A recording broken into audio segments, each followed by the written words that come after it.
Hello everyone, and welcome to this episode of the Inforunners. And today we're going to be putting our thinking caps on and having a good dose of speculation on what is going to be occurring at Citizencon. I'm Dazine was here. I'm Execute. Yeah. And Citizencon is coming up, and we were sitting around and going, well, what do we expect to see during Citizencon? And Execute actually had a really good idea about something that I think is a very solid plan for Citizencon.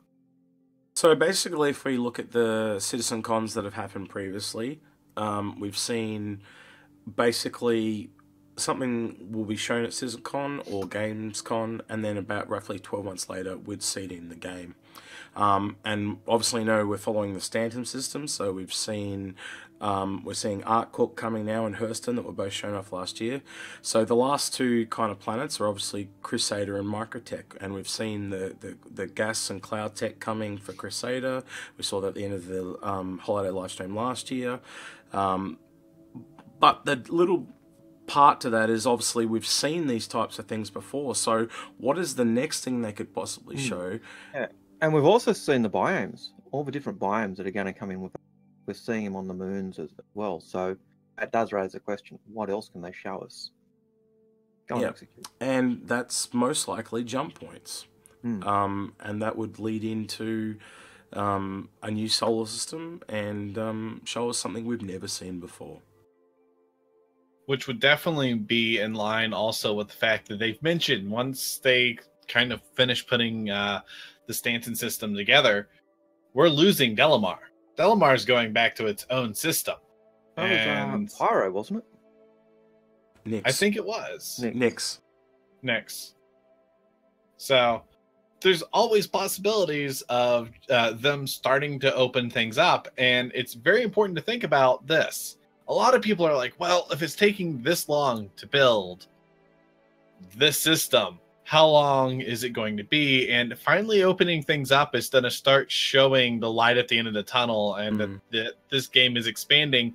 And we already know that Squadron 42 is pretty much has its own system, and it's pretty far along based off of what we saw in the demo and just everything around Squadron 42. I think Crusader and Microtech, we might see them sooner. I'm hoping we'd see them by mid-next year, because we know they've been ramping up the moon and planet production. And I'm hoping that's the reason, so 12 months from now, like I was saying earlier, we might be seeing our first jump point and our next new system. And what's the one thing that's holding all of those up? It's the object container streaming. Object container streaming. It's holding up the jump points. It's holding up the implementation of Hurston and Microtech. It's tying up all that stuff. What were you saying? Which is it Hurston?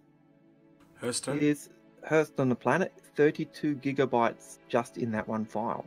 Yeah, that is a massive amount of memory, and you don't want to download that in one hit. You need to have that object container streaming working just to function.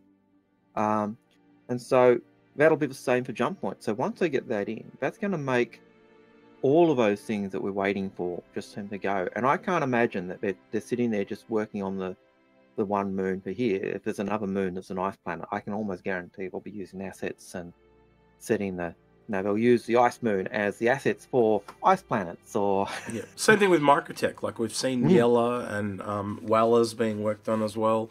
And I can see them taking both those ice moons and using that on Microtech. So yeah. And it's the same with the other biomes. We'll see those get used elsewhere as well.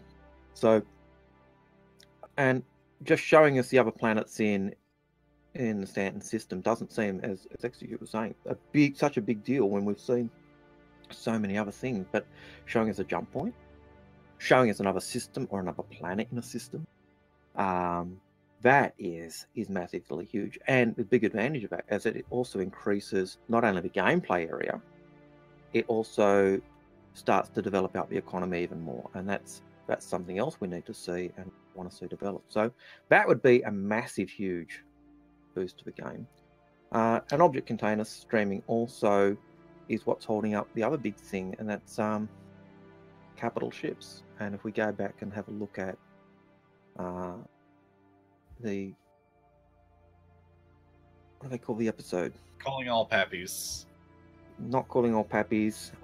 It was Reverse-Averse, the Persistent Universe episode, which featured It was Todd Pappy. Todd Pappy. Thank you. Frankfurt. Thank you. I'm going for an old man moment. The timestamp, just so you remember the whole thing, is 53:20. Thank you. So at 53:20 in that episode, Todd Pappy says they are coming, and very, very soon. And he's talking about capital ships. So the idea that capital ships are coming, but very, very soon. But the thing that's holding that up is object container streaming. And it's the same with getting the turret plate right and getting the constellation and the turrets working right. And that would be a big thing to show us too at Citizencon. The fact that they're putting, you know, and you can speculate which ships are going in, but it could be the Bengal, the Javelin, the Idris, any of those big ships that we've been seeing footage of for the last couple of years could be going in. So, well, and the Javelin is high time because when you think about it, Bengal, that feels like Squadron 42 right over there.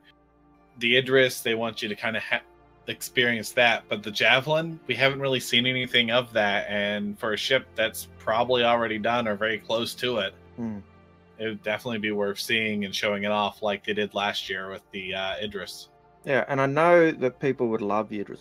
I'd love to see the Idris, but I think the key thing that I want people to have in Squadron 42 is that sense of being a new crew member going onto the ship for the first time. And if the Idris is out in game, there's none of that discovery and enjoyment of going through that ship as the first time. And it's all, yeah, I've been there, and you'd miss things. And so I think that's one of the key reasons we don't really see that much of the Idris. And so, as much as I'd like to see it, I think we won't see that. But I could see Javelin, I could see Bengal, I could, you know, if they can put a Bengal in game, and that's a massive site where people can fight over control and. Well, especially with AI coming in, because just imagine that being a giant AI zone play around then. Because there's gameplay for a Hammerhead. Imagine a wrecked Bengal. Yep. That's all possible. That's gameplay for a Yom Reclaimer. So there's lots of, you know, something like that gives heaps of gameplay for everything.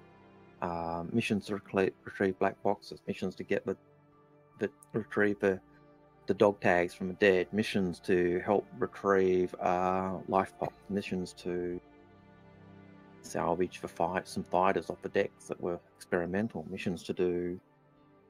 The list is endless just on having a Bengal in the game. So yeah, I could see that happening.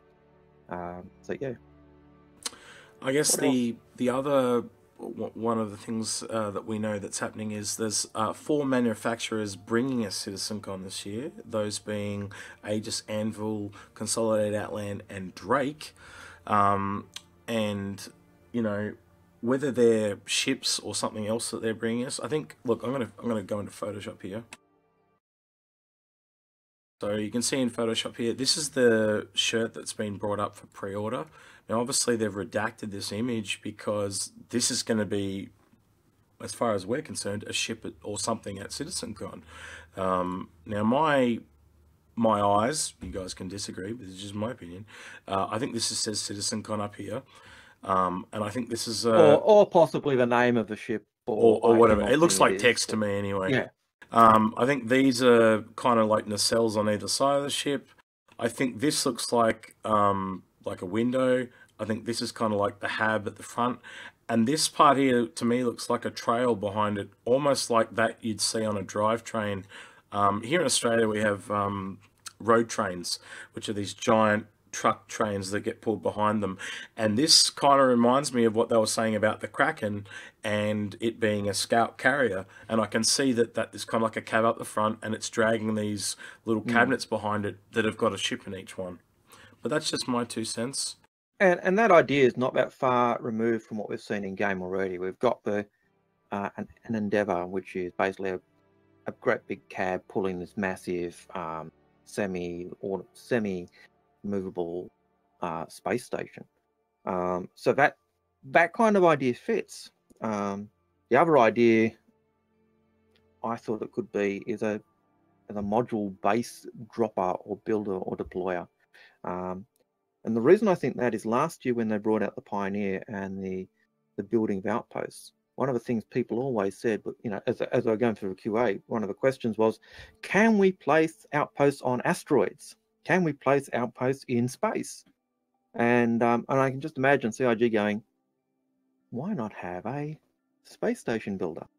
And I could see that working. And if Drake's got this game changer ship and it can deploy outposts, even if it's in conjunction with consolidated outland, having modules that work with their outposts on land, but also being able to work using space, it gives it that game changer place. It increases the places where players can put their small outposts, but it also still feeds into that piracy, nefarious activity mode where you could set up a temporary space station where you could use it as a base of operations or supply depot or anything like that. And that kind of makes sense to me. And the other thing that it could possibly be is Dyson. Not Dyson, but Dyson, tell us what you think. It's Dyson's face on a t-shirt. That's what it is. I'm on the t-shirt. Spoilers, guys. You heard it here first. All right. No, actually, I've been thinking for manufacturers, a game changer, and let's just say hypothetically one of them is a large ship. They don't want to compensate that for something for the masses. Like last time you had the Pioneer, and then you had, of course, smaller item land claims for people to buy. I'm thinking game changer. What have we seen at the beginning of this year? Oh, Titan suits. Titan suits. We had spoilerish images, which were on their Twitter. They've talked about them for a long time. You have consolidated outlands. You have Drake. Both looking at possible civilian angles. Think about Drake because they're supposed to be really good at salvage. Imagine having a salvage version. Then going on to your Anvil and your Aegis. Aegis, thank you. Anvil and Aegis. Military versions of that. That's a game changer right there. That's not a huge ship. And it makes a lot of sense. I totally agree with all that. And I actually think it could be a combination of any of these things that we brought up today. So yeah. But as we said, this is rampant speculation on our part. Totally. 100%. We have no idea, but we're saying, hey, wouldn't it be? This is what we think possibly could be. That kind of raises us to, as we start to close off, what do you guys think? What do you think Citizencon has in store for us? Please put your thoughts or ideas down in the chat. We do read every comment, and we might not respond, but we do read every comment. Also, like the episode if you like the episode. Feel free to dislike the episode if you dislike it. If you're new to the channel, subscribe. We'd love to see new subscribers. And you guys got anything else you want to add? And the Discord. If you want to ask us a question, jump on the Discord, shoot us a question, or just a chat. We do occasionally hang out there. Yep, we're on there right now, this second. All right, I've been Execute. This has been Dyson. And that old guy over there. Yep. Guys, take care. Have a great one, guys. Bye-bye.